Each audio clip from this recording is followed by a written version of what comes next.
A boy named Jamie sits with other kids watching TV when loud sirens suddenly go off. Jamie's mom rushes in with a baby and tells them not to move before locking the door and leaving. Soon scary noises come from outside. The children start to panic. Jamie calls for his dad, but suddenly the door crashes open and zombies storm in, attacking everyone. They eat the kids one by one. Jamie hides behind the door and somehow survives. When he comes out, he sees his mom, but she's attacked and killed by a zombie. Crying, Jamie watches his whole family turn into zombies. He escapes outside, but the streets are filled with infected people everywhere. Remembering his dad is at the church Jamie runs there. But when he arrives, he finds his dad, a priest, has started believing that the infected were sent by God as a punishment. His father gives Jamie a locket and tells him to keep faith in God. Then zombies break into the church.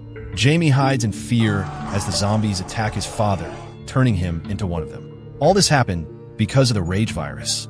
Europe stopped it from spreading and cut off the UK completely. Now the country is destroyed and survivors are left to fend for themselves. 28 years later, some survivors live safely on an island called Landform. A boy named Spike is preparing to go fight monsters for the first time. His father Jamie makes breakfast, but they suddenly hear his sick wife, Isa, screaming. She gets upset when she learns Spike is going to train, but soon forgets since she suffers from memory loss. Later, Spike meets his friend Sam, who gives him a new bow. When Jamie and Spike leave for training, the villagers cheer and bless them. At the gate, their leader, Ginny, warns them that anyone who leaves must return alone. No one will come to rescue them. Jamie and Spike travel together through a narrow path and across a bridge into a forest. They stay alert. Soon they see a crawling zombie. Jamie explains that even slow ones are dangerous. Spike shoots it and kills it with one arrow. Another zombie attacks, but Jamie kills it too. More appear, but Jamie handles them all. When only one is left, Spike tells him to let it go, and Jamie feels proud. They move on and reach a wide green field full of animals.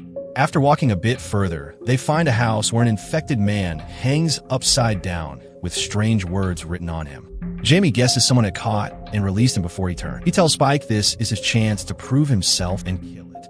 But the man struggles, and Spike freezes in fear, unable to shoot. The infected man breaks free and tries to attack them, but at the last moment Spike shoots an arrow and kills it. Sam's father feels proud seeing that. As they keep walking, they find a half-eaten animal on the ground. When Spike looks up, he sees the animal's head stuck on a tree branch. Jamie gets scared because only alpha zombies can do something like that. He quickly tells Spike to follow him quietly. After a while, they reach a big grassy area and see a whole group of alpha zombies standing there with their leader in front. Frightened, they run toward the forest. Even while running, Jamie teaches his son how to shoot arrows on the move. They finally find an old house and run inside. They hide in the attic while the alphas wait outside for hours, unable to see them. Jamie explains that alpha zombies are bigger, faster, and much smarter than normal ones.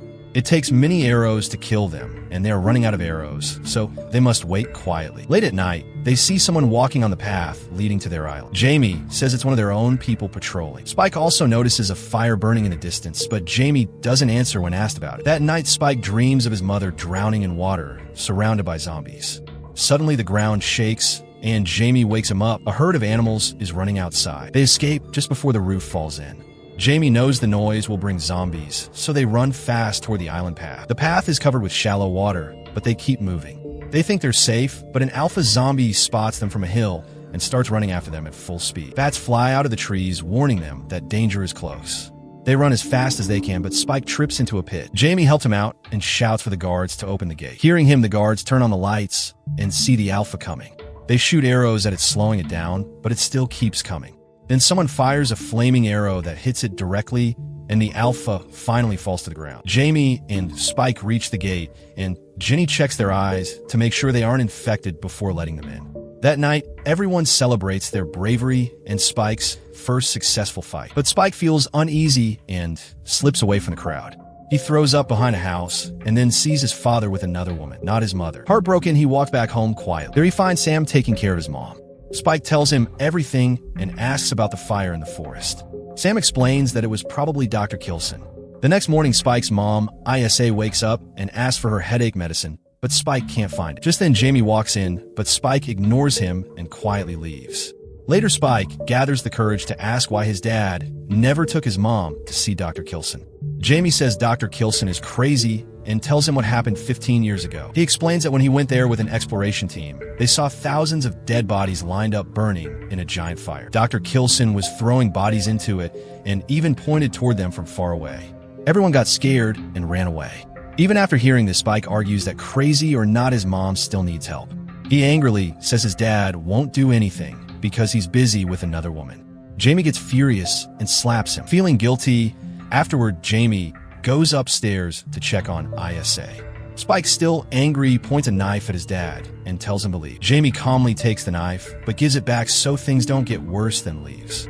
Spike decides to take his mom away himself. He sets fire to the grain store and tricks the guards by saying there's a fire. When they rush to help, Spike sneaks ISA out of the island. He wants to take her to Dr. Kilson, but when ISA realizes they're on the mainland, she panics and calls for her husband. Spike hugs her and calms her down. That night, they find an empty building and stop to rest. Spike tells her to sleep while he keeps watch, but soon he also falls asleep. In the middle of the night, a crawling zombie bites at Spike's shoes, thinking they're bugs. When it realizes they aren't, it moves closer, but suddenly gets pulled back. In the morning, Spike wakes up thinking it was just a bad dream. But nearby, he finds a dead zombie. ISA says she doesn't know anything, though it's shown she actually killed it by smashing its head against a pillar. Meanwhile, in another area, soldiers are being attacked by alpha zombies. They shoot as many as they can, but soon run out of bullets. Some soldiers get infected, and their teammates are forced to kill them. Only 3 soldiers survive and run into a tunnel, but inside a huge alpha attacks. These alphas are known for ripping out the skulls and spines of their victims. It kills 2 soldiers brutally, but the last one escapes. His name is Eric. Back with Spike and ISA, they keep walking. ISA starts imagining Spike as her husband, and blood starts dripping from her nose. The smell attracts a zombie, which Spike quickly kills. But soon many more come running after them. Spike shoots arrows while running until they reach an old gas station. He opens the door and takes ISA inside, but the air smells like gas, making it hard to breathe. Suddenly, alpha zombies break in and surround them. Just then, a hatch opens from above, and Eric, the soldier, shouts for them to take cover. He throws fire down, creating a massive explosion that burns all the zombies. Spike and ISA hide just in time and survive.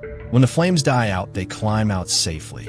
As soon as they come out, ISA gets a strong headache and starts throwing up. Eric asks Spike which way to go next, but Spike refuses to help unless Eric helps his mom first. So Eric carries ISA on his back and keeps walking. After a while, they stop to rest. Eric checks his phone for a signal, but there's no network. Spike has never seen a phone before, so Eric explains that it's a very useful device. But right now, it's just a dead box. He even shows Spike a picture of his girlfriend before the battery dies.